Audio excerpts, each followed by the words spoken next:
Baik, Assalamualaikum warahmatullahi wabarakatuh. Perkenalkan, nama saya Ismar Ramadhani dan akhiran NIM 062. Di sini saya bertugas sebagai moderator yang akan memimpin diskusi pada pagi hari ini dengan judul video dan website optimalisasi media digital dalam pembelajaran biologi. Baik, untuk mempersingkat waktu, langsung saya serahkan kepada kelompok 3.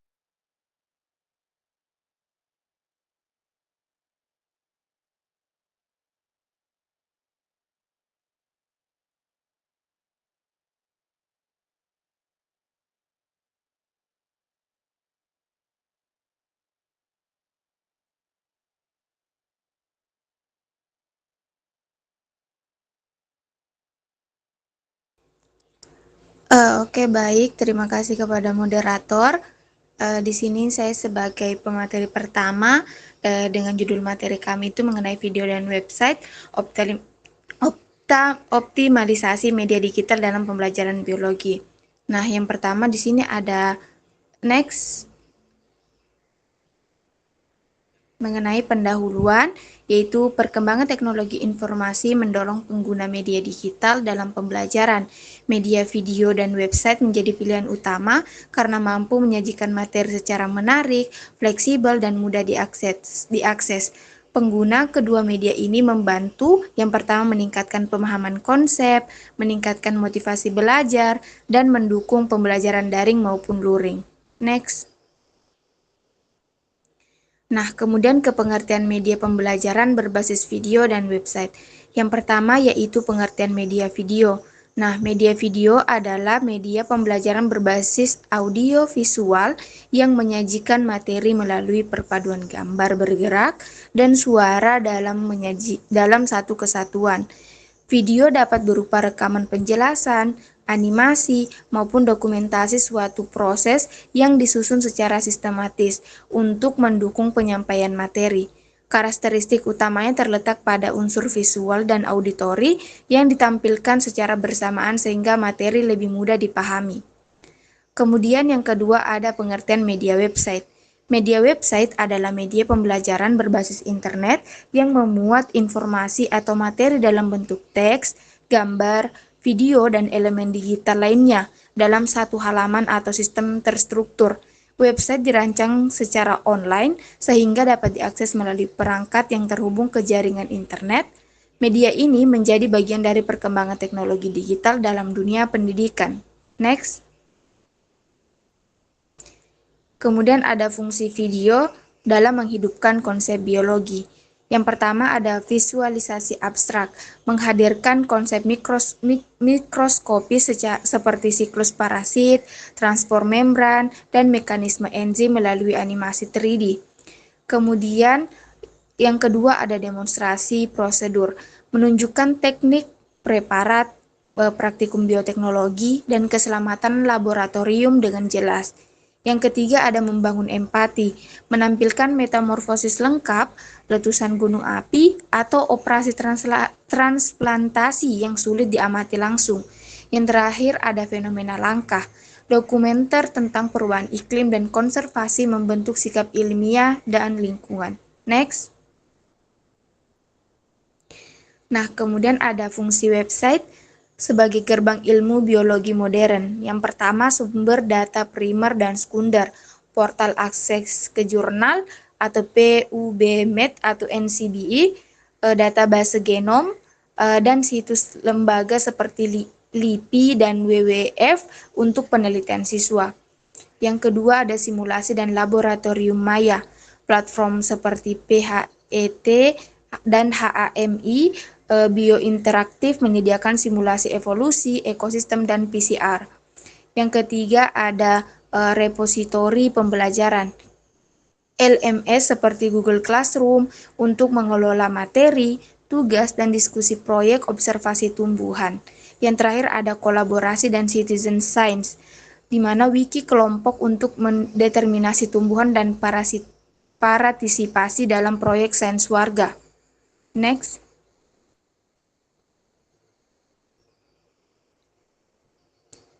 Next. Kemudian mengenai kelebihan video, yaitu kekuatan audio visual. Nah, keunggulan utama yang pertama itu multisensori, stimulasi visual dan auditori ideal untuk materi kompleks seperti proses transkripsi DNA.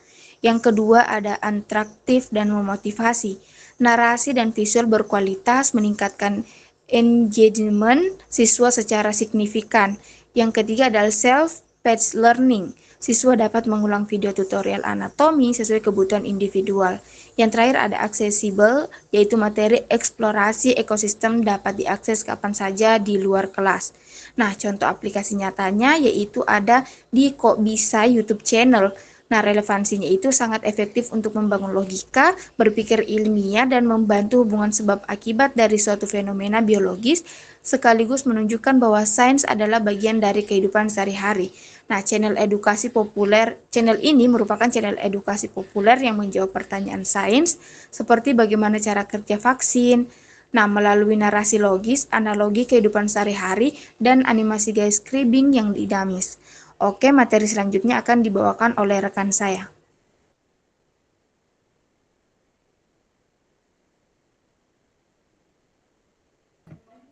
Baik, selanjutnya kita masuk kepada kelebihan website, yaitu interaktif dan terkini.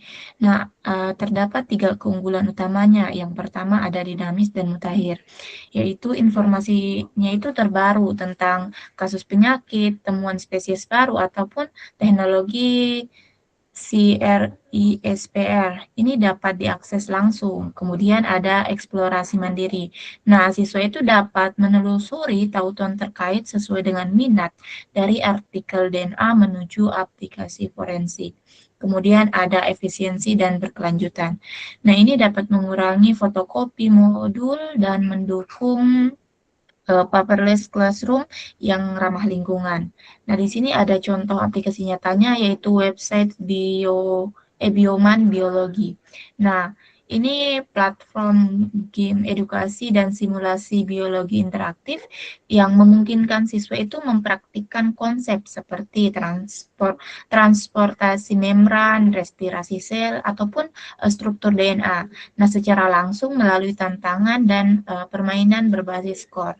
Nah, relevansinya itu dia itu menyediakan alternatif seperti laboratorium virtual yang berfokus pada penerapan dan penguatan konsep secara mandiri, serta memberikan umpan balik instan dan memotivasi siswa itu untuk belajar dari kesalahan. Nah, ini contoh websitenya. Kemudian ada kekurangan media video. Nah, di sini ada beberapa kekurangan dari media video. Yang pertama itu ada produksi yang mahal dan teknis. Nah, dalam membuat video animasi biologi yang berkualitas itu membutuhkan skill khusus dan biaya yang tinggi. Nah, di sini ada solusi yang diberikan, yaitu dengan memanfaatkan video siap pakai dari sumber terpercaya. Kemudian ada pembelajaran pasif atau potensial. Nah, siswa itu hanya menonton tanpa berpikir kritis ataupun berinteraksi aktif. Nah, solusi yang diberikan itu dengan memberikan LKPD atau good question sebelum menonton atau pertanyaan-pertanyaan. Kemudian ada ketergantungan teknologi. Nah, ini tidak dapat digunakan di daerah tanpa listrik ataupun internet yang stabil. Nah, solusi yang diberikan itu dengan mempersiapkan konten offline dan alternatif media, misalnya videonya itu di-download terlebih dahulu. Kemudian ada kesalahan konseptual. Nah, video yang tidak akurat ini dapat membentuk miskonsepsi pada siswa. Nah, solusi yang diberikan itu guru ini melakukan preview dan kurasi ketat sebelum digunakan. Baik, materi selanjutnya akan dipaparkan oleh rekan saya.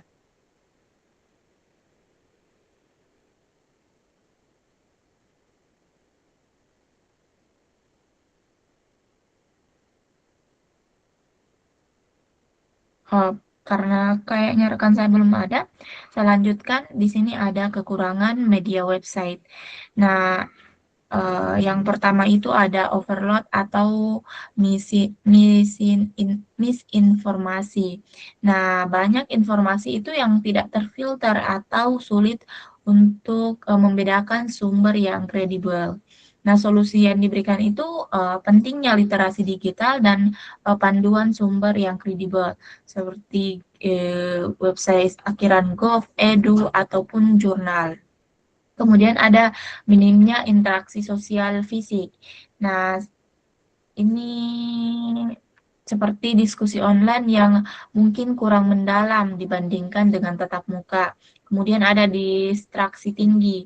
Nah, iklan dan notifikasi ini dapat mengganggu fokus belajar siswa. Nah, solusi yang diberikan itu ajarkan manajemen waktu dan penggunaan ekstensi untuk pemblokiran iklan. Kemudian isu akses atau equity. Nah, tidak semua siswa itu memiliki gawai ataupun koneksi internet yang memadai di rumah. Nah, solusi yang diberikan itu fasilitas laboratorium komputer dan jadwal akses sekolah. Kemudian ada simulasi RPP, yaitu proyek keanekaragaman hayati lingkungan sekitar. Ini contohnya. Ini menggunakan model cooperative learning tipe Jigsaw. Nah, di sini ada fase pertama, yaitu website sebagai penelitian. Nah, kelompok itu menggunakan iNaturalis atau Mushroom, yaitu Mushroom Observe untuk identifikasi dan mencari referensi morfologi spesies lokal. Kemudian ada fase kedua, yaitu video. Ini untuk menganalisis. Nah, menonton dokumenter tentang interaksi ekologis ini simbiosis ataupun ancaman keanekaragaman hayati ini sebagai bahan analisis mendalam. Kemudian ada fase ketiga, yaitu kolaboratif dan presentasi. Nah, berbagai temuan penyusun laporan di Google Drive dan mempresentasikan hasil video singkat ataupun PPT interaktif. Di sini gambaran singkatnya. Kemudian ada kesimpulan. Nah, dapat disimpulkan dari presentasi kami tadi bahwa video dan website ini bukan hanya sekedar alat, tapi lingkungan belajar yang dapat mentransformasi pengajaran biologi dari hafalan menjadi eksplorasi. Nah, video ini adalah jendela untuk melihat yang tidak terlihat, sementara website ini adalah labirin ilmu yang untuk ditelusuri secara aktif. Nah, pemilihan media ini harus didasarkan pada TPA-SIKA, yaitu Technological, Pedagogical, Content, Knowledge, yaitu penyelarasan teknologi, pedagogik, dan konten biologi. Nah, tantangan utamanya itu adalah kurasi konten, mitigasi kekurangan, dan menjamin akses yang adil. Nah, sini ada kutipan, teknologi yang terbaik di kelas adalah guru yang memahami kapan dan bagaimana menggunakannya. Mungkin itu saja presentasi dari kelompok kami. Saya kembalikan kepada moderator. Terima kasih. Baik, itu tadi pemaparan materi dari kelompok 3. Selanjutnya kita masuk pada sesi tanya jawab. Bagi teman-teman yang ingin bertanya, saya persilahkan. Tanya moderator. Moderator izin bertanya. Saya persilahkan. Siapa ini? Fitri ya. Oke. Sebelumnya terima kasih moderator. Perkenalkan Fitri Makmur dengan NIM A22124105. Di sini saya ingin bertanya, mengingat adanya distraksi dari notifikasi dan media sosial, strategi konkret apa yang bisa diterapkan agar penggunaan website tetap fokus pada tujuan pembelajaran? Itulah pertanyaan dari saya kembalikan kepada moderator. Baik, kepada teman pemateri, apa pertanyaannya sudah jelas? Baik, langsung saja kepada Saudari Tiara, apakah ingin mengajukan pertanyaan? Oke, baik moderator, terima kasih atas kesempatannya. Di sini saya akan memberikan pertanyaan kepada kelompok pemateri. Jadi di mana pertanyaan saya itu mengapa media digital seperti video dan website penting digunakan dalam pembelajaran saat ini? Jadi mungkin saja yang dapat saya sampaikan, saya kembalikan ke moderator. Baik, Kepada teman-teman yang lain, tersisa satu pertanyaan. Apakah masih ada yang ingin bertanya?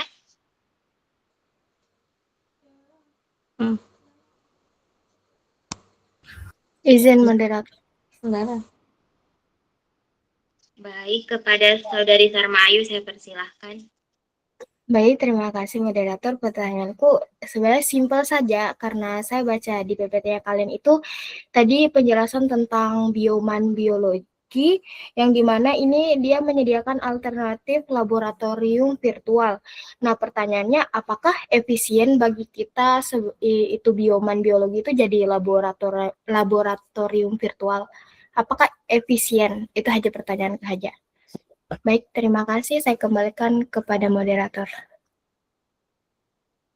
Baik, karena sudah cukup 3 pertanyaan, saya berikan waktu 3 menit untuk kelompok pemateri untuk mencari jawabannya.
Izin menjawab, moderator. Baik, saya persilahkan. Baik.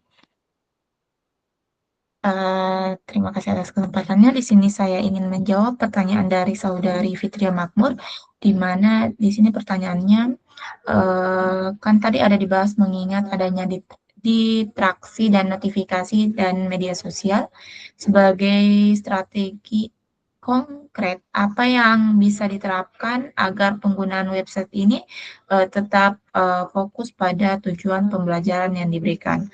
Nah, sebenarnya tadi sudah saya bahas di sini. Nah, untuk memastikan penggunaan website itu tidak hanya berfokus pada tujuan pembelajaran, strategi yang dapat diterapkan adalah dengan mengaktifkan mode fokus atau ekstensi pemblokiran iklan dan notifikasi. Nah, serta menerapkan teknik manajemen waktu seperti Pomodoro. Nah, di mana siswa ini belajar dalam interval terstruktur dan jeda singkat sambil mematikan pemberitahuan dari media sosial dan aplikasi lain selama sesi belajar sehingga lingkungan digital ini tetap kondusif dan gangguan ini dapat diminimalkan. Mungkin itu saja yang dapat saya jawab. Saya kembalikan kepada moderator. Terima kasih. Baik, terima kasih. Itu tadi jawaban dari kelompok pemateri. Kepada teman-teman, apakah ada yang ingin menambahkan? Jika ada, saya persilahkan. Izin menambahkan moderator. Ya, dipersilahkan. Ya baik, terima kasih atas kesempatannya moderator. Jadi saya sedikit menambahkan jawaban dari materi, di mana pertanyaannya Saudari Fitria tadi itu mengingat adanya distraksi dari notifikasi dan media sosial. Jadi strategi konkret apa yang perlu atau bisa diterapkan agar penggunaan website ini tetap fokus pada tujuan pembelajaran. Jadi mengingatnya banyaknya gangguan dari notifikasi dan media sosial ini, langkah konkret yang dapat dilakukan itu agar penggunaan website ini tetap terarah pada tujuan pembelajaran, yaitu dengan kita ini mengatur waktu dan lingkungan belajar secara disiplin, di mana guru ini perlu menentukan batas waktu penggunaan serta penetapkan menetapkan tujuan pembelajaran yang jelas sehingga siswa ini memahami fokus yang harus dicapai. Jadi mengaktifkan mode fokus juga atau menonaktifkan mode notifikasi selama proses pembelajaran juga ini dapat mengurangi gangguan. Jadi selain itu juga gimana desain website ini sebaiknya dibuat sesederhana mungkin dan tidak mengandung tautan yang mengarah ke hiburan, serta dilengkapi aktivitas interaktif seperti kuis dan penugasan.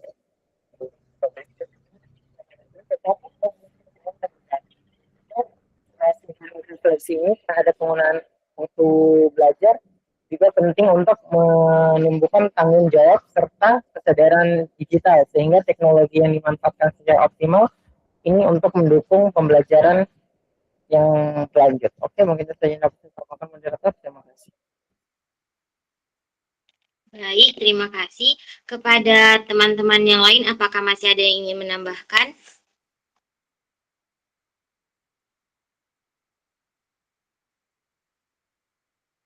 Saya rasa tidak ada, jadi langsung saja saya kembalikan kepada penanya.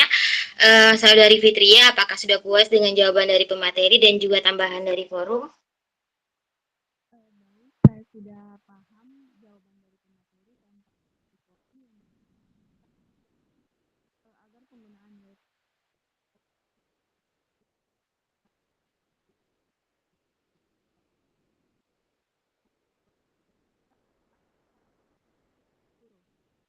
Izin Fitria, ndak ada suaramu. Oh ya? Sudah ada? Sudah ada suaraku? Sudah. Baik, yang dapat saya simpulkan adalah agar penggunaan website tetap fokus pada pembelajaran diperlukan pengaturan diri seperti mematikan notifikasi dan mengatur waktu. Nah, tujuan belajar yang jelas serta arahan yang terstruktur dari guru.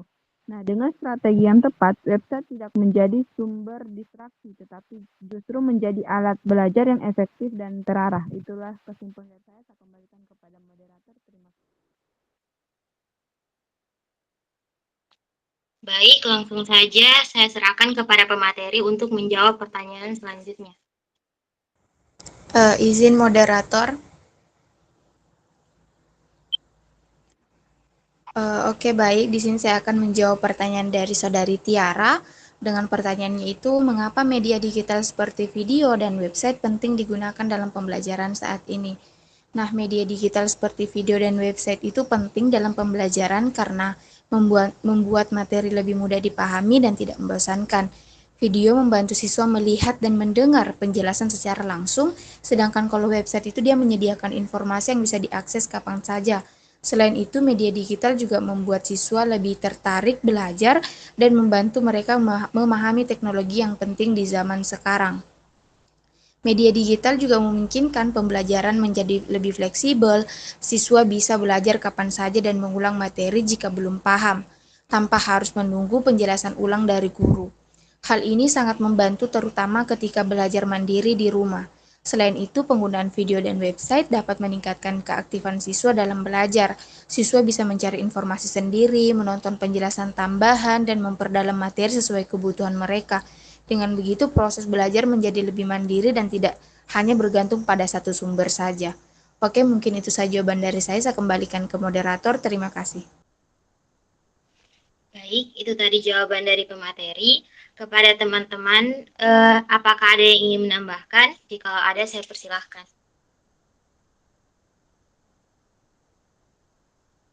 Izin menambahkan, moderator. Baik, kepada Saudari Wastia, saya persilahkan. Baik, terima kasih. Sebelumnya, perkenalkan nama saya Wastia Talo dengan akhiran NIM 036. Jadi di sini saya ingin sedikit menambahkan jawaban dari pertanyaan Saudari Tiara, yaitu mengapa media digital seperti video dan website penting digunakan dalam pembelajaran saat ini. Jadi, media digital seperti website dan video ini penting digunakan dalam pembelajaran saat ini karena dapat membuat proses belajar menjadi lebih menarik dan mudah dipahami.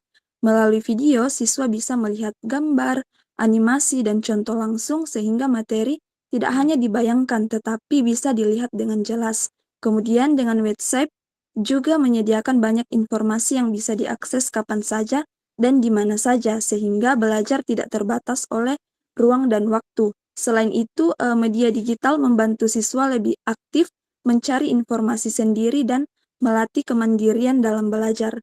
Mungkin itu saja tambahan dari saya. Selanjutnya saya kembalikan ke moderator. Terima kasih. Baik, terima kasih. Kepada yang lain, apakah masih ada yang ingin menambahkan?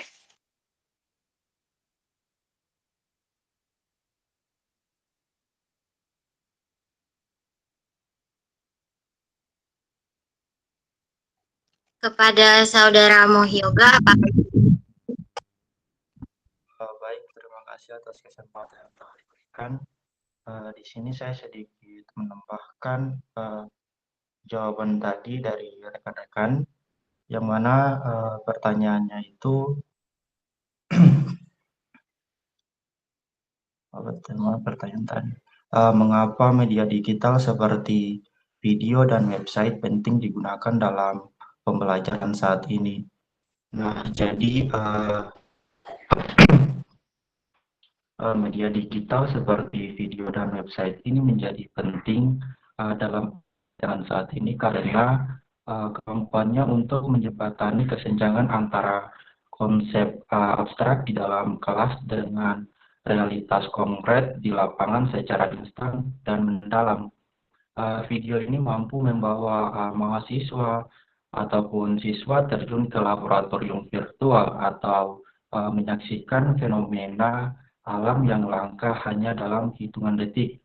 Sementara website menyediakan akses ke jurnal internasional dan akhir yang membuat tugas dan diskusi akademik menjadi lebih kaya, berbasis bukti dan relevan dengan perkembangan ilmu pengetahuan terkini, sesuatu yang tidak bisa dipenuhi secara optimal oleh buku teks cetak yang proses penerbitannya memakan waktu lama. Itulah tambahan dari saya kembalikan kepada moderator. Terima kasih. baik, langsung saja kepada penanya, Saudari Tiara, apakah sudah puas dengan jawaban dari pemateri dan juga tambahan dari forum? Oke, baik. Terima kasih atas jawaban dari pemateri serta tambahan dari forum. Nah, jadi yang dapat saya simpulkan itu bahwa media digital seperti video dan website sangat penting dalam pembelajaran dikarenakan membuat proses belajar itu menjadi lebih menarik, mudah difahami, dan fleksibel. Nah, penggunaannya ini dapat meningkatkan pemahaman, motivasi, dan kemandirian belajar siswa sehingga pembelajaran itu menjadi lebih efektif di era teknologi saat ini. Mungkin saja yang dapat saya simpulkan, saya kembalikan ke moderator. Baik, terima kasih. Langsung saja saya kembalikan kepada pemateri untuk menjawab pertanyaan selanjutnya.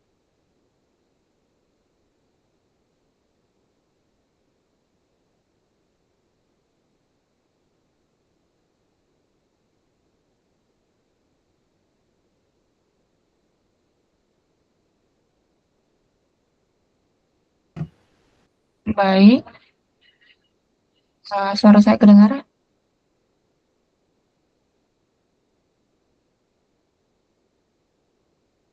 Di sini saya ingin menjawab pertanyaan dari Saudari Sarma Ayu, di mana pertanyaannya tadi terkait dengan Bioman, website Bioman. Nah, pertanyaannya itu website Bioman Biologi kan ini dikatakan dapat menyediakan alternatif laboratorium virtual. Apakah ini efisien bagi kita atau bagaimana? Nah, kalau dari saya sendiri, ini sangat efisien karena website Bioman Biolog ini menawarkan efisiensi yang luar biasa karena ini dapat mengubah konsep abstrak menjadi simulasi interaktif yang bisa dicoba siswa kapan saja tanpa perlu laboratorium fisik yang lengkap dengan peralatan yang mahal. Nah, platform ini juga memungkinkan eksperimen gagal coba, yang artinya jika kita gagal itu tidak akan berpengaruh secara fisik atau bagaimana, dan ini aman. Siswa ini juga bisa belajar dari kesalahan dari umpan balik instan dan memperkuat pemahaman secara mandiri. Selain itu, aksesnya juga gratis. Ini dapat mendukung pemerataan pembelajaran, sehingga semua siswa itu bisa merasakan pengalaman laboratorium virtual meski tanpa fasilitas sekolah yang memadai. Dan sekaligus ini dapat mewujudkan pembelajaran paperless yang ramah lingkungan. Mungkin itu saja jawaban dari saya kembalikan kepada moderator. Terima kasih.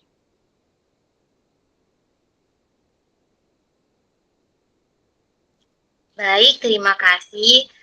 Langsung saja, itu tadi jawaban dari pemateri. Saya kembalikan kepada teman-teman. Apakah ada yang ingin menambahkan?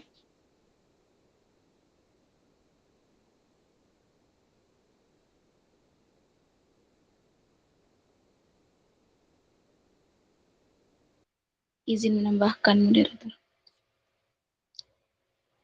Baik, saya persilahkan. Oke, baik. Terima kasih banyak atas kesempatannya. Sebelumnya perkenalkan, nama saya Nur Afia dengan akhiran NIM 135. Di sini saya ingin menambahkan sedikit terkait pertanyaan dari saudari Sarma Ayu, yang dimana pertanyaannya itu Bioman Biologi kan katanya menyediakan alternatif laboratorium virtual. Memang bisa efisien yang buat kita. Jadi jawabannya iya, Bioman Biologi itu cukup efisien dan membantu untuk kita terutama saat praktikum di laboratorium terbatas atau dilakukan secara daring. Melalui laboratorium virtual ini kita bisa mempelajari konsep dan juga alur praktikum biologis dengan cara simulasi yang aman, murah dan juga bisa diulang-ulang sampai paham. Tapi meskipun tidak bisa sepenuhnya menggantikan pengalaman praktik langsung di laboratorium nyata, Bioman Biologi ini sangat berguna sebagai pelengkap pembelajaran untuk kita memahami konsep dan juga persiapan sebelum kita melakukan praktikum sebenarnya, sehingga belajar jadi lebih mudah dan juga tidak membingungkan. Baik, itu saja yang dapat saya tambahkan. Terima kasih atas kesempatannya. Saya kembalikan kepada moderator. Baik, terima kasih kepada teman-teman. Apakah masih ada yang ingin menambahkan? Menambahkan moderator. Baik, saya persilahkan. Oke, jadi sebelumnya perkenalkan nama saya Cahyati dengan akhiran NIM 011. Jadi di sini saya sedikit menambahkan terkait pertanyaan dari saudari Sarmayu, yang mana saya ulangi lagi pertanyaannya tadi itu, Bioman Biologi itu kan katanya menyediakan alternatif laboratorium virtual. Memangnya dia efisien ya buat kita. Nah, jadi penggunaan laboratorium virtual seperti Bioman Biologi itu memang bisa menjadi alternatif yang efisien. Tetapi efisiennya itu tidak bersifat mutlak. Nah, artinya dia tergantung pada tujuan pembelajaran dan juga cara penggunaannya. Nah, jadi laboratorium virtual ini dia memberikan keuntungan nyata. Yang pertama, dari sisi aksesibilitas. Nah, jadi siswa seperti atau kita mahasiswa bisa melakukan simulasi praktikum kapan saja tanpa harus berada di laboratorium.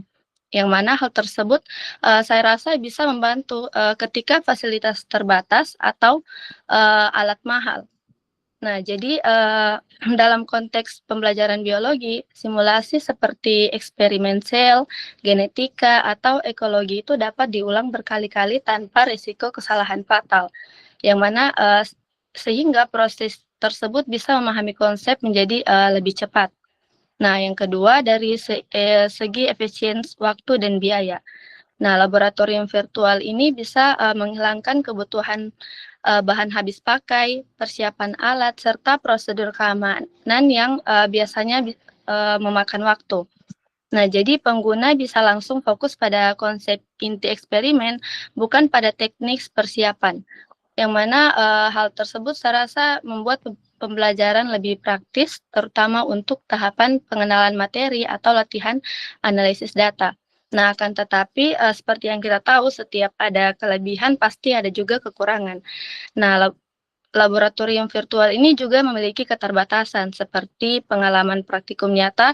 Dia tidak hanya soal hasil, tetapi juga keterampilan psikomotorik seperti penggunaan mikroskop, pengukur larutan, atau menangani sampel biologis. Nah, keterampilan ini dia tidak sepenuhnya digantikan oleh simulasi digital. Selain itu, kondisi eksperimen di dunia nyata sering tidak ideal, sedangkan simulasi dia cenderung terlalu sempurna, sehingga siswa itu kurang belajar untuk menghadapi kesalahan nyata. Nah, jadi bioman biologi ini efisien sebagai pelengkap dan alternatif awal pembelajaran praktikum, tetapi dia bukan pengganti penuh laboratorium nyata. Nah, kombinasi keduanya ini justru saling efektif. Misalnya virtual lab itu dia memahami konsep, dan lab nyata dia melatih keterampilan ilmiah yang sesungguhnya. Mungkin itu saja yang dapat saya tambahkan, selebihnya saya kembalikan ke moderator. Terima kasih. Baik, terima kasih. Langsung saja saya kembalikan kepada penanya, Saudari Sarma Ayu, apakah sudah puas dengan jawaban yang diberikan oleh pemateri dan juga tambahan dari forum?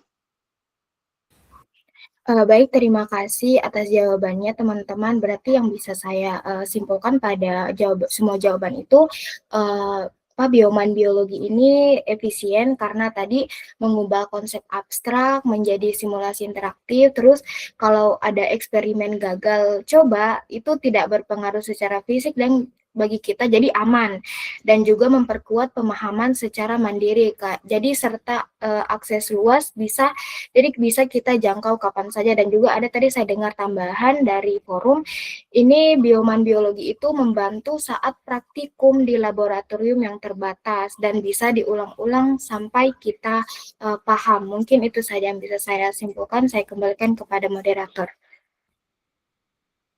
Baik, terima kasih. Nah, karena telah berakhirnya sesi tanya jawab pada pagi hari ini, maka berakhir pula presentasi. Ya, dan sebagai moderator dapat saya simpulkan bahwa optimalisasi media digital, khususnya video dan website, memiliki peran yang sangat penting dalam meningkatkan kualitas pembelajaran. Media digital tidak hanya membantu memvisualisasikan konsep-konsep yang abstrak menjadi lebih konkret dan mudah dipahami, tetapi juga mampu meningkatkan minat, motivasi, serta keterlibatan peserta didik dalam proses pembelajaran. Penggunaan video memungkinkan siswa melihat proses biologi secara lebih nyata dan dinamis, sedangkan website memberikan akses informasi yang lebih luas, fleksibel, dan juga interaktif. Namun demikian, pemanfaatnya tetap harus dirancang secara terarah sesuai dengan tujuan pembelajaran, karakteristik materi, serta kebutuhan peserta didik agar hasilnya lebih optimal. Dengan demikian, guru tidak hanya berperan sebagai penyaji materi, tapi juga sebagai fasilitator yang mampu memanfaatkan teknologi secara bijak dan efektif dalam mendukung pembelajaran abad ke-21. Demikian kesimpulan yang dapat saya berikan sebagai moderator. Terima kasih kepada penyaji atas pemaparan materinya. Langsung saja, lebih dan kurangnya saya mohon maaf. Langsung saja saya kembalikan kepada Ibu dosen selaku pengampu mata kuliah pada pagi hari ini.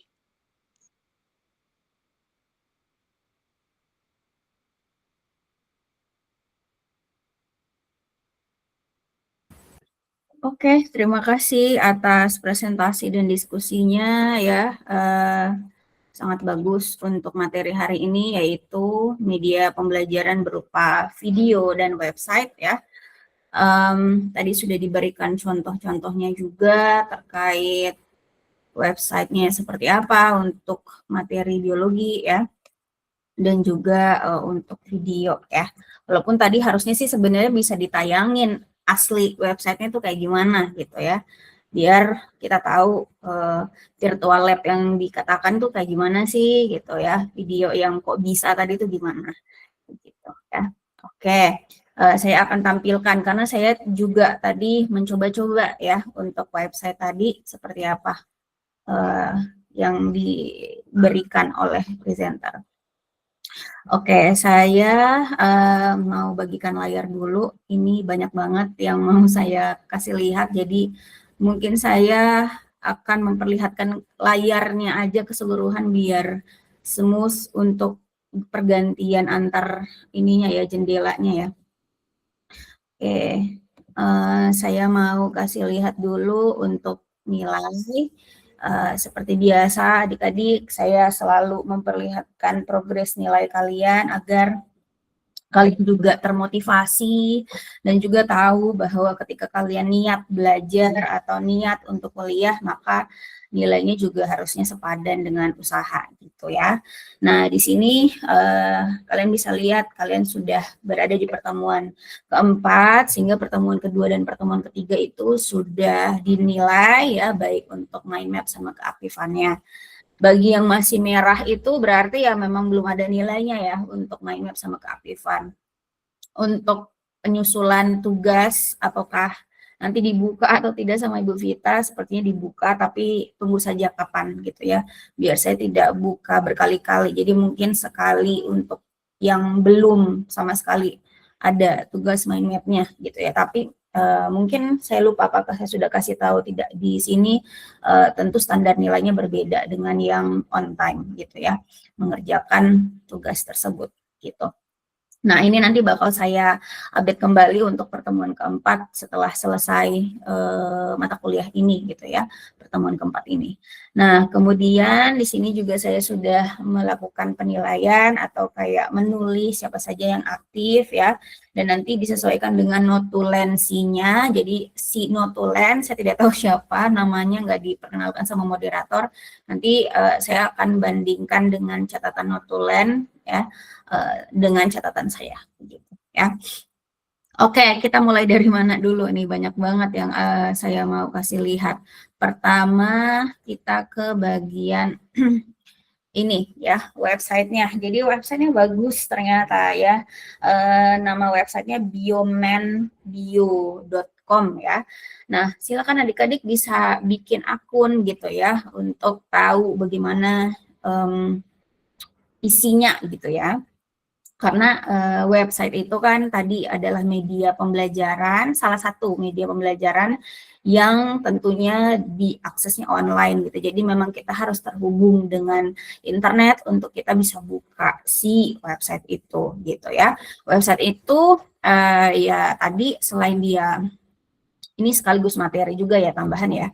Sambil saya kasih contohnya juga, saya perlihatkan bahwa tadi selain dia itu diakses online, tetapi juga ini apa namanya, ciri khas dari website itu adalah ada sebuah tempat gitu ya. Ada sebuah tempat. Nah, ini tempatnya, walaupun ya tempatnya virtual juga atau kayak online juga gitu ya. Biasanya kalau kalian lihat di sini bioman.bio.com ini ada domainnya, artinya ada linknya atau ada tautannya gitu ya. Di sini tautannya itu biomanbio.com, domainnya itu .com gitu ya. Nah, pasti website-website yang lain juga pasti begitu, tapi tergantung domainnya, entah kadang .com, .co, .ac.ad, apa gitu, pasti ada ininya, ciri khas domainnya. Kemudian ada namanya juga di sini ya, biomanbio kalau di sini. Nah, tapi oh ya, selain itu, selain ada domain, ada juga ininya, fitur-fiturnya atau menu-menunya ya. Ada menu home, beranda, dan menu-menu lain di sini ya. Nah, kalau website pembelajaran berarti kan isinya adalah tentang materi pembelajaran ya.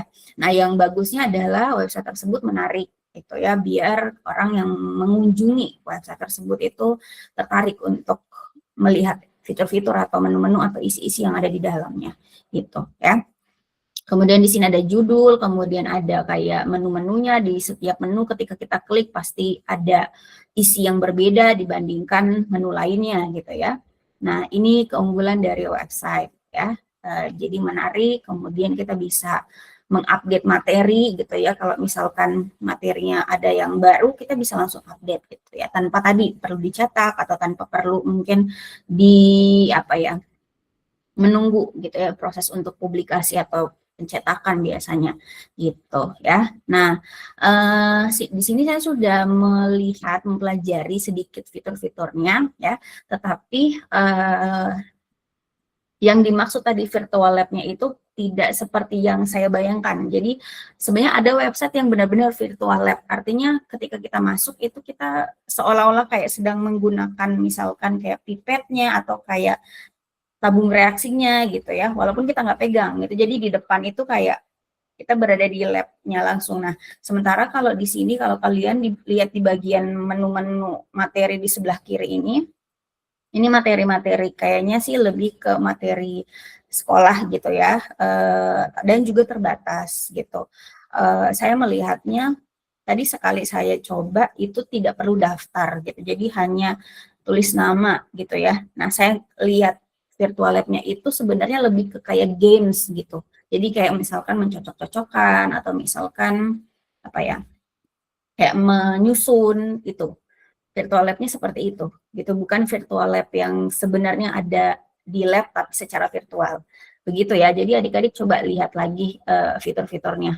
Silakan, karena kadang kalau misalkan saya hanya jelaskan itu mungkin rasanya sensasinya berbeda ketika kita mengunjungi langsung websitenya. Nah, kemudian mungkin kekurangannya juga dia bahasa Inggris semua, jadi nggak ada di sini menu translate-nya gitu ya. Nah, ini pasti harus, misalkan nanti ada guru yang menggunakan website ini di kelas misalnya ya, mungkin dibawa anak-anak itu ke lab komputer gitu ya, kemudian mereka misalkan belajar. Tapi memang mungkin harus dibantu karena kalimatnya semuanya bahasa Inggris gitu ya. Jadi mungkin khusus orang-orang atau siswa-siswa yang sekolah internasional mungkin ya, yang lebih bisa apa ya, siswanya itu terbiasa dengan bahasa Inggris, kemudian bisa membaca sendiri atau menonton sendiri gitu. Kemudian di sini ada kuisnya juga bagus, kuisnya banyak tadi, soalnya kayak sekitar 50 atau 60 soal per materi ya, walaupun materinya juga terbatas. Begitu ya. Jadi ini saya kasih lihat ya apa yang tadi sudah dibahas oleh pemateri karena tidak diperlihatkan harusnya gitu ya. Oke, apa namanya, saya ke contoh lain, ada banyak sebenarnya website untuk materi biologi ya. Ini adalah mungkin salah satu website yang mungkin lebih besar gitu ya, atau sudah banyak penggunanya gitu ya. Kelihatan mungkin dari fitur-fiturnya ya. Di sini dia berbayar adik-adik, jadi $2 per tahun kalau misalnya kita mau jadi member. Jadi tentunya berarti mungkin saja ini website yang sudah besar gitu, karena sudah banyak penggunanya, sudah ada patokan harga gitu untuk kita apa namanya, pakai.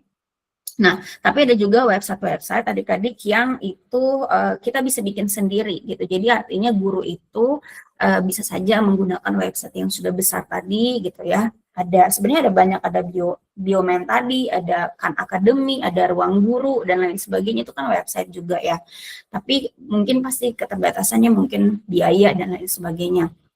Nah, sehingga sebenarnya si guru itu bisa mengembangkan sendiri. Di sini saya lihat ada artikel yang menggunakan Google Sites. Jadi Google Sites ini dia kayak provider website ya, yang memberikan kayak layanan gitu ya untuk kita bikin website dari awal gitu bagi pemula seperti misalkan kita ini gitu ya, atau guru misalkan ya. Jadi Google itu ada juga penyedia apa namanya, websitenya gitu ya.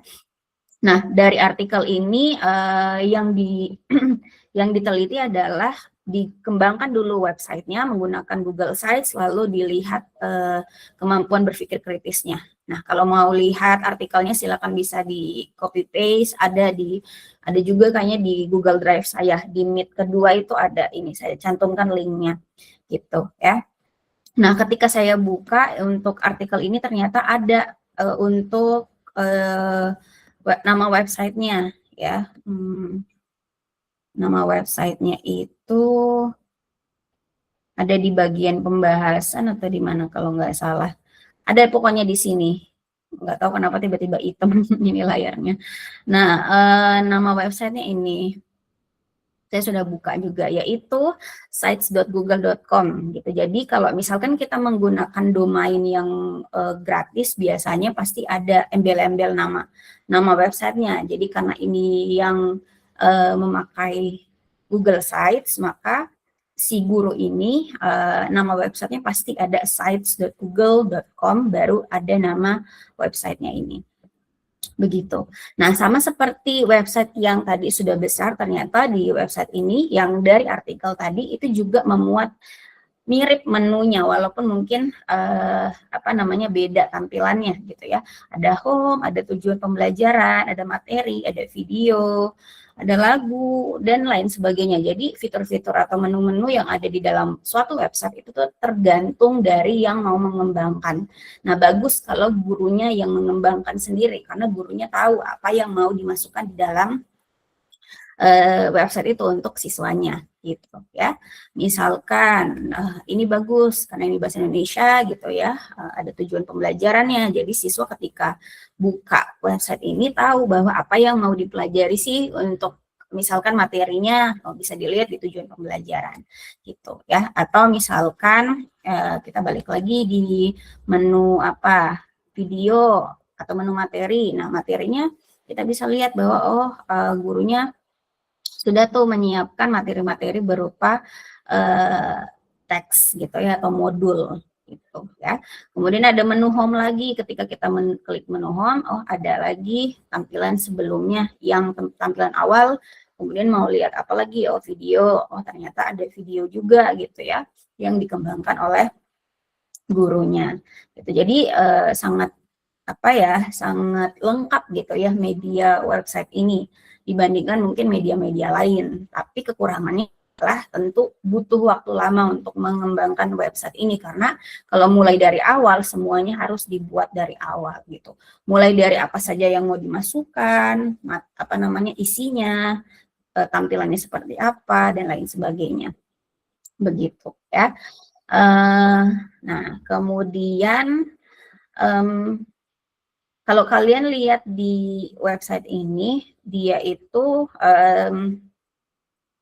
kalau misalkan dilihat di bagian videonya ya. Nah, videonya ini ternyata bukan materi yang dibikin sendiri oleh guru, tapi diambil dari misalkan YouTube ini ya. Ada simbol YouTube di sini dari misalkan channel-channel lain gitu ya yang mendukung materi tersebut misalkan. Karena ini sepertinya satu materi aja, yaitu tentang sel, maka semua video-video dari luar itu bisa dimasukkan ke website gitu. Ada tampilan editingnya sebenarnya gitu ya. Nah, apakah misalkan guru boleh mengambil sumber dari luar? Tentu boleh gitu. Pasti tidak tidak menyalahi misalkan channelnya itu diklaim atau atau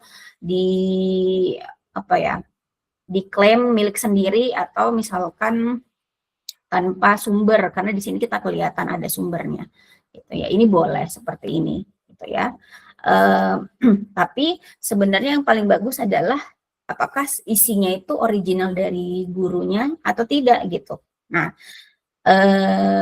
yang lebih bagus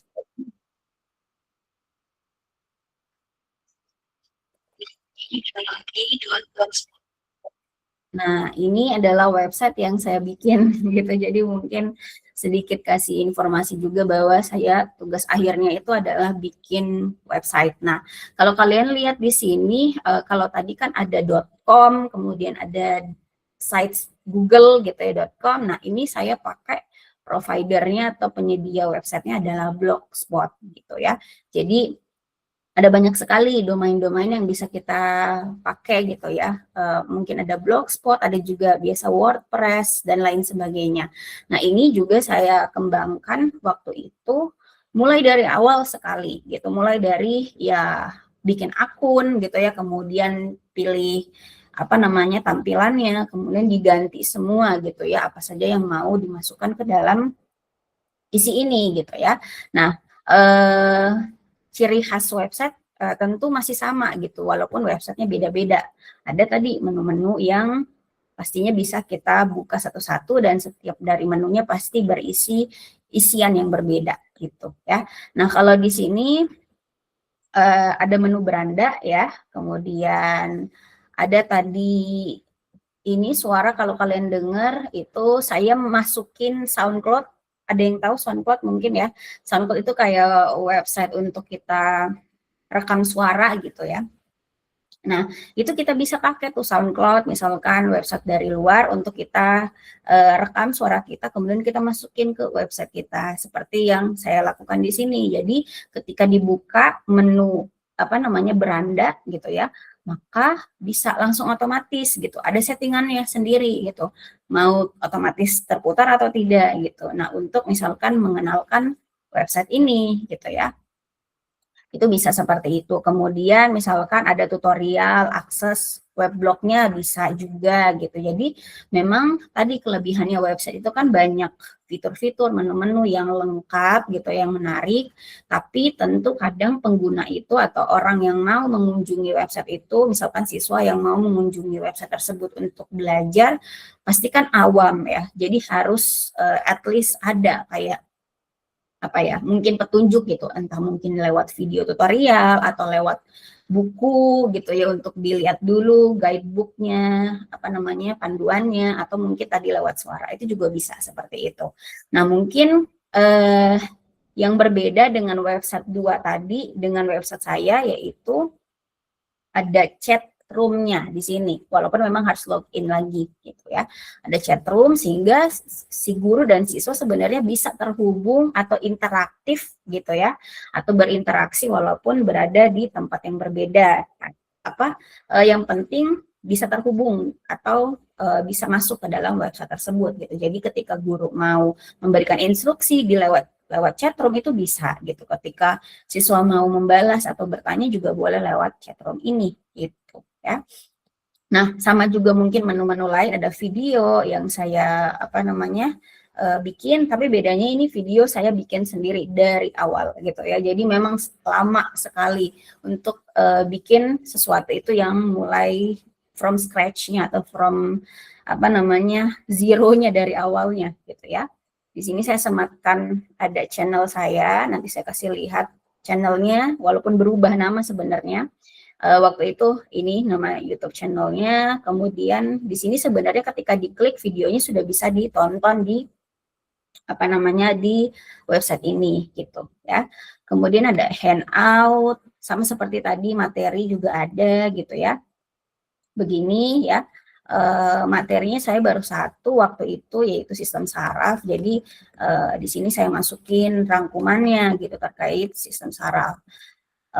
Ini saya pakaikan Canva ini untuk bikin handoutnya.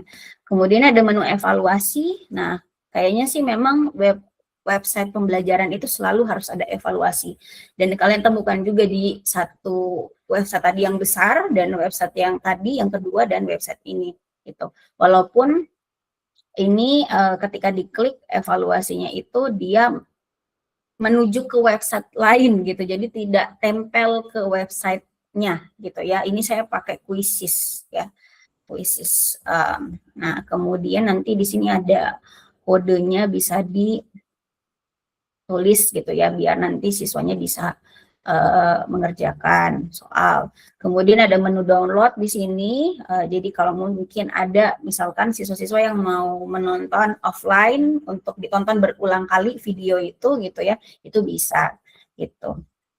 Nah, itu kemudian ada referensi. Ini sebenarnya kadang ada, kadang tidak ada gitu. Tapi yang bagus sebenarnya ada, biar siswa tahu bahwa rujukan dari gurunya itu valid gitu ya.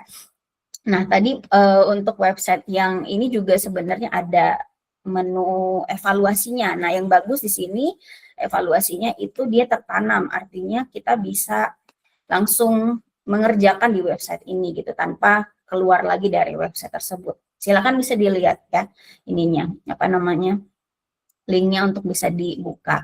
Kemudian, nah ini salah satu contoh lagi website yang dikembangkan oleh mahasiswa di prodi kita, beliau atau angkatan 2019 gitu ya. Itu satu-satunya media pembelajaran yang mengembangkan website sebagai tugas akhir yang saya temukan. Jadi saya sebagai pengujinya. Tapi ketika diklik ternyata tidak available lagi, artinya ada mungkin website yang bisa langsung dinonaktifkan juga. Nah, ini dia pakai Ginomio. Jadi dia ini domainnya Ginomio gitu. Jadi macam-macam apa namanya domainnya gitu ya. Kemudian saya masuk langsung ke video ya. Jadi video itu tadi contohnya adalah kok bisa ini channel YouTube yang populer sampai sekarang dan saya juga suka untuk nonton gitu karena dia videonya animasi gitu ya bentuknya. Nah, apa itu video? Video itu tadi salah satu media pembelajaran yang menggabungkan banyak unsur. Mirip kayak website juga banyak unsurnya, tapi website itu kayak tempatnya gitu ya. Video itu mungkin salah satu bisa masuk di dalam website itu. Nah, video itu adalah campuran dari visual, audio mungkin yang digabungkan jadi satu gitu. Nah, macam-macam video bisa seperti ini, ada video animasi ya. Kalau misalkan kita nonton video dari kok bisa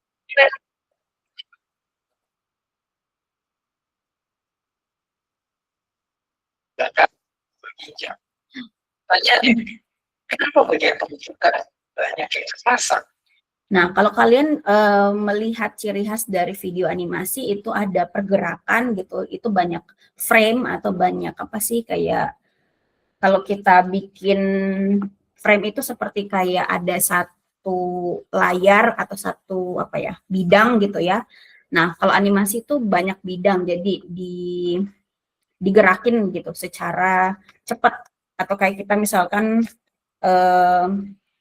gerakin halaman per halaman kayak gitu ya, itu video animasi. Jadi banyak sekali frame-nya atau banyak sekali kertasnya gitu ya dalam 1 detik itu gitu. Nah, ini butuh waktu lama. Tapi kalau persamaannya dengan mungkin jenis video lain adalah pasti ada audio atau suara atau narator, ada mungkin musiknya juga itu tambahan, ada materinya ya yang dijelaskan, atau bahkan diperlihatkan mungkin ada tulisan-tulisan atau deskripsi singkat dan juga ada visualnya begitu ya.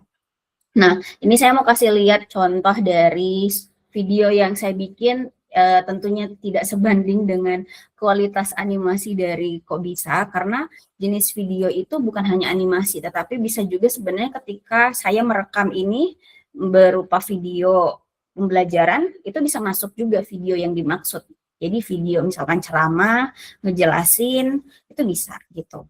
Nah, ini jadi dari banyaknya video yang saya bikin, videonya simpel sekali gitu ya.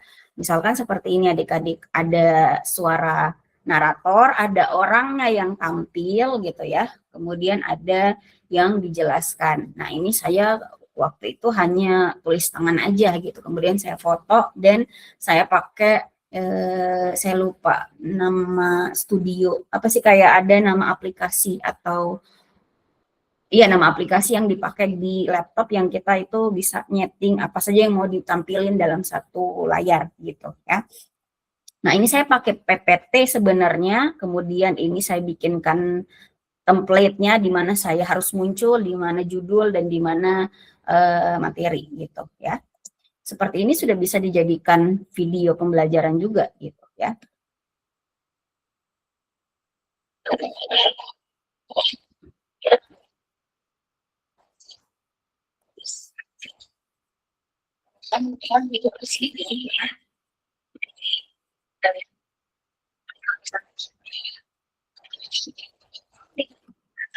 Nah, itu. Jadi ini bisa seperti ini juga video pembelajaran itu. Jadi dia tidak terpatok hanya animasi, bisa juga seperti ini gitu ya.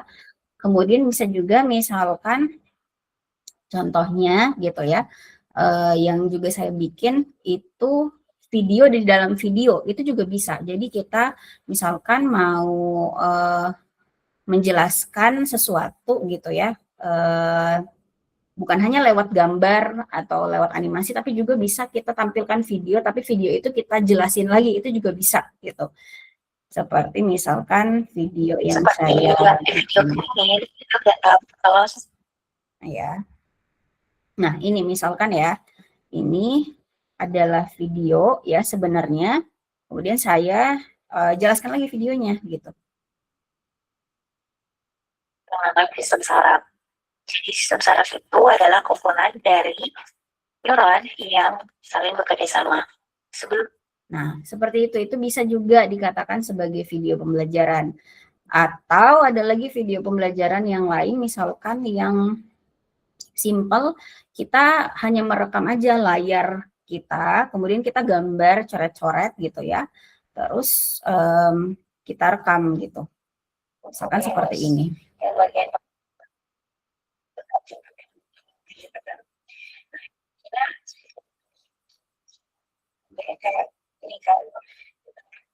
Nah, ini bisa seperti ini juga. Jadi coretan tangan yang kita sambil tulis, sambil kita rekam jelasin, itu bisa jadi video pembelajaran juga.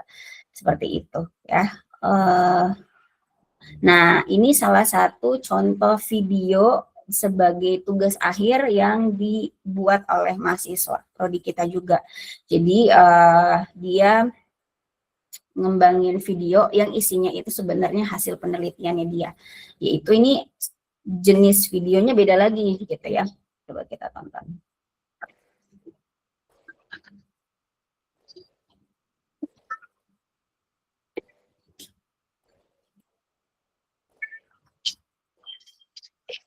Assalamualaikum warahmatullahi wabarakatuh.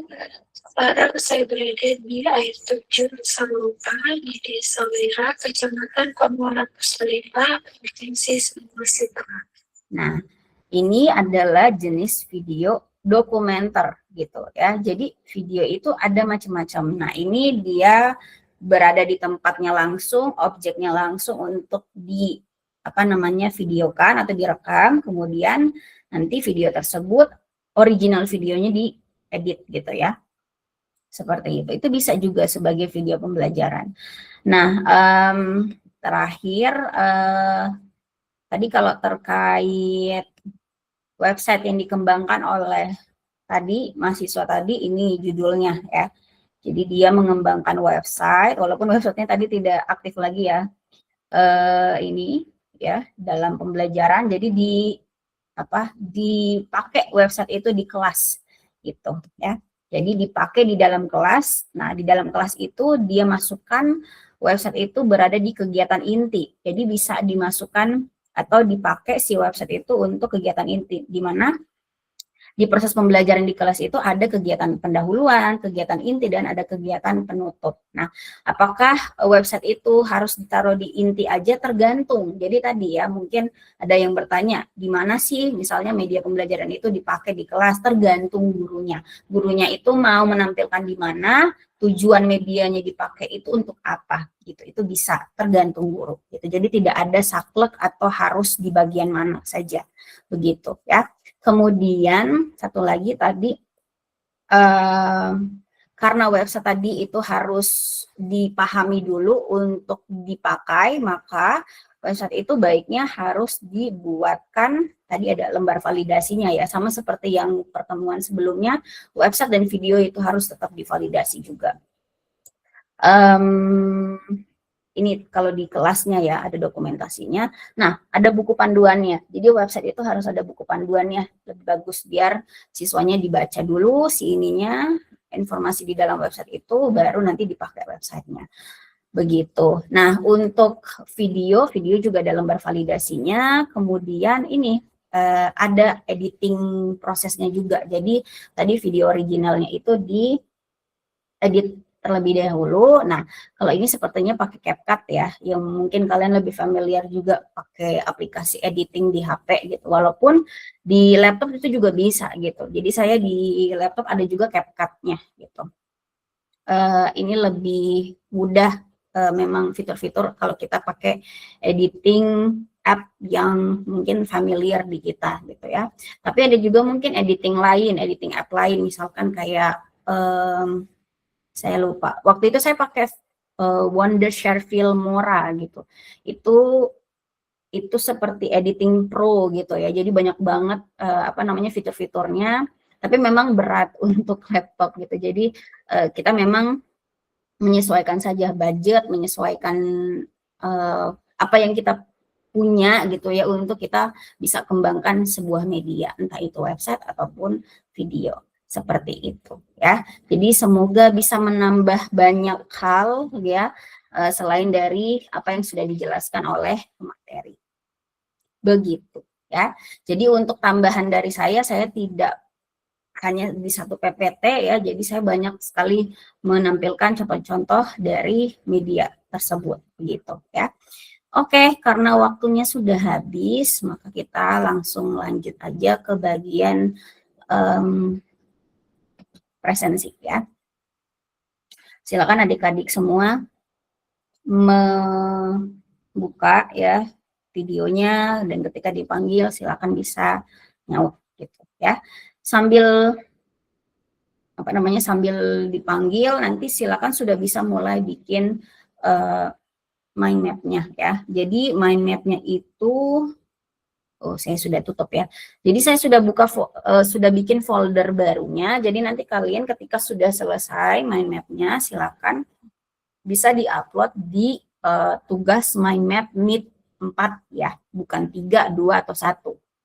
Mind map Meet 4 gitu. Karena kalau di folder itu baru saya periksa, kalau di folder lain saya sudah tidak periksa lagi. Begitu. Oke, ya saya panggil Cahyati. Hadir, Bu. Hadir, Bu. Chandra. Hadir, Bu. Nurila. Hadir, Ibu. Fadila. Hadir, Ibu. Naila Darwis. Hadir, Ibu. Wastia Talo. Hadir, Ibu. Nur Fadila.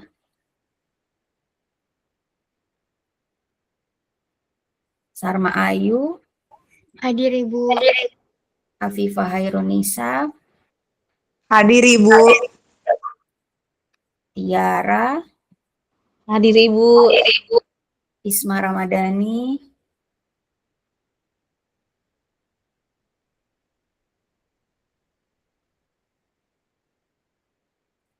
Manda.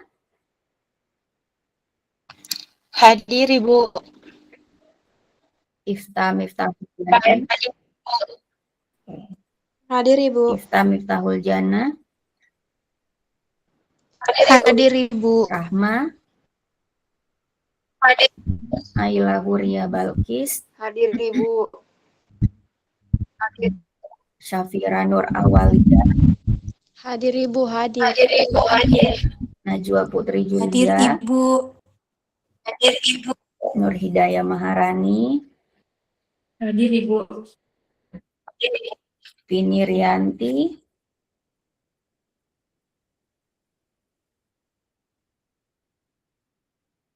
Korina Bayangkari. Hadir, Ibu. Fajar Dewangga.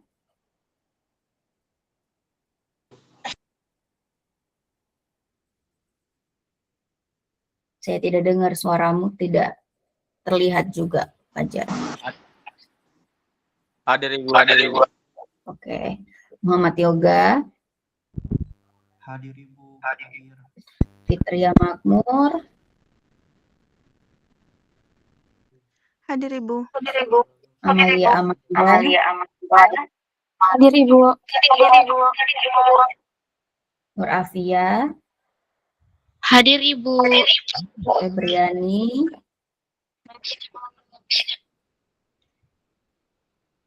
Febriani ada? Hadir, Ibu. Hadir. Zahra Arabella. Hadir, Bu. Yang belum saya panggil ada? Isma Ramadhani ada? Ibu, maaf tadi aku tiba-tiba Mas. Ya, itu Isma ya. Iya, Ibu, iya. Ada lagi yang belum?